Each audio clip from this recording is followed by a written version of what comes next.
Hi friends, இன்னைக்கு மதுரை ஸ்டைலில் உங்களுக்கு நான் பூ கட்டி காமிக்க போகிறேன். இப்போ தான் நீங்கள் புதுசாக பூ கட்ட போகிறீங்கன்னா அந்த முடியில் மட்டும் லைட்டாக நாட் மாதிரி போட்டுக்கோங்க. அதுக்கப்புறம் இந்த மாதிரி பூ கட்ட ஆரம்பிங்க. மேலே ஒரு பூ கீழே ஒரு பூ வச்சு இதே மாதிரி நாட் போட்டு விட்டிங்கன்னா போதும். அந்த பூவெல்லாம் உதிராமல் நமக்கு அப்படியே கிரிப்பாக இருக்கும். மற்ற பூவெல்லாம் ஈஸியாக கட்டிடலாம். இருக்கிறதுலே மல்லிகைப்பூ கட்டுறது ஒரு சில பேர் கஷ்டமாக இருக்கும். பழகினவங்களுக்கு ஈஸியாக இருக்கும், பழகாதவங்களுக்கு கஷ்டமாக இருக்கும். இந்த மாதிரி ஒன் பை ஒன்றா வச்சுட்டு சைடில் அப்படியே திருப்பி விட்டு கட்டணும். இந்த மாதிரி கட்டினா தான் மதுரை ஸ்டைலில் அப்படியே நம்ம மாலையில் பூ கோர்த்த மாதிரி எப்படி இருக்கோ அதே மாதிரி இருக்கும். மதுரைலாம் இந்த மாதிரி தான் பூ கட்டுவாங்க.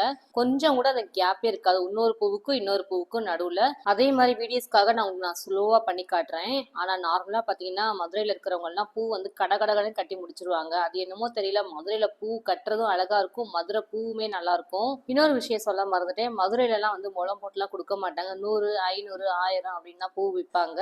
கொஞ்சமா வச்சாலும் மதுரை முறையில கட்டி பூ வச்சு பார்த்தா ரொம்ப அழகா இருக்கும். உங்களுக்கு பிடிக்குமா? கண்டிப்பா கமெண்ட்ல சொல்லுங்க. பாய்.